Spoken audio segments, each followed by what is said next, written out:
hambayaan shadado duniya bemba isbal ordaye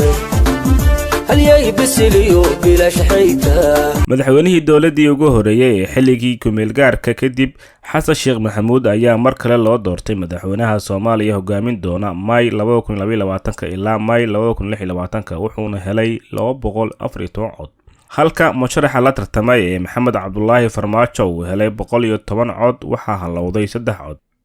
xasan sheekh wuxuu noqonayaa madaxweynihii ugu horeeyay ee laba jeer xilkaasi ka qabta Soomaaliya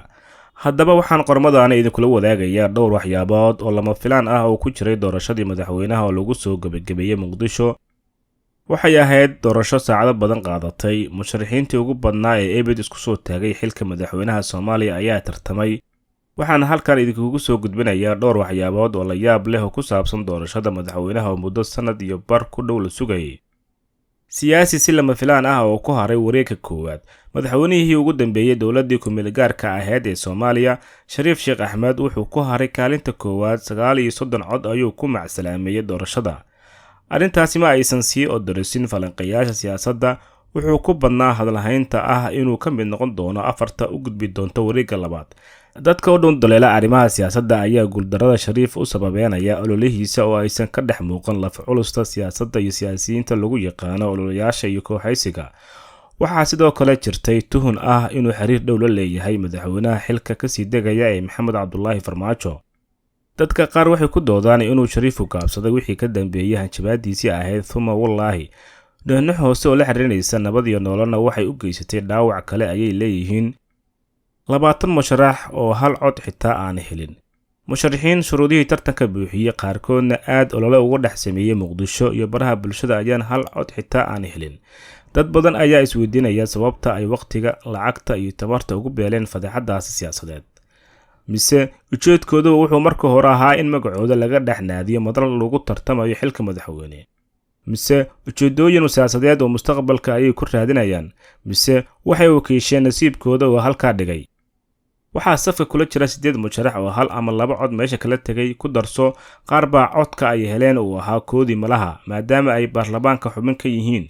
waxaa ka mid ah Fawzi Yuusuf Xaaji Aadan oo ahayd haweeneyda kaliga ah ee tartanka ku jirtay siyaasiga wareegga labaad dhex mushaaxay ra'iisul wasaarihii hore ee Soomaaliya Xasan Cali Khayre ayaa si lama filaan ah uga mid noqday afarta sare wuxuu ku soo baxay 47 cod isagoo wareeggii labaadna taageeradiisa gaarsiiyay 63 cod wuxuu aad uga agdhawaaday Siciid Cabdullaahi Dani oo kaalinta koowaad uga soo baxay wareegga koowaad sida xilka ra'iisul wasaaraha loogu qaaday wuxuu waday olole sidaas oo ay tahay dad badan ayaa aaminsanaa in uusan u gudbeenin wareegga labaad wuxuu Shariif la wadaagay tuhunka ah inuu badil u yahay Farmaajo waxaa sidoo kale hore loogu dhaliilay inuusan sameeynin xisaab xir siyaasadeed iyo ka jawaab celin la'aanta eedama loo jeediyay intuu ra'iisul wasaaraha ahaa inkastoo uu waxyaabo qaar ka hadlay Dani iyo wacdarihiisii madaxweynaha dawlad goboleedka Puntland Siciid Cabdullaahi Dani wuxuu wacdar ka dhigay wareegga koowaad ee doorashada madaxweynaha wuxuu ku soo baxay 65 cod oo ahaa kuwii ugu badnaa oo hal qof helo wareeggaas waxaa la qiyaasayay inuu aad isku soo diyaariyay xildhibaanada ka soo baxay Puntland uu ku tashanayay hase yeeshee codadkaasi 3 baa ugu darsamay wareeggii labaad wuxuu ahaa farqi sameeye waxay codadkaasi u dhaceen Xasan Sheekh oo la rumaysan yahay inay ahaayeen saaxiibo isku dhow una ka dhaxeeyo xulafaysi siyaasadeed oo ka dhan ah Farmaajo taas oo jirta haddana waxaa Dani ka gooneed inuu meesha ka saaro Farmaajo oo ay hore isugu qabteen siyaasadda si kastaba ahaatee dib ugu laabashadiisa Puntland ma noqon doonto safar sahlan caqabado ugu imaanaya ku-xigeenkiisa oo kursiga ku haysta ayaa sugaya ma laga yaabaa inuu Xasan Sheekh u noqdo ra'iisul wasaaraha xiga ama uu kaalin ku yeesho xulashada ra'iisul wasaaraha xiga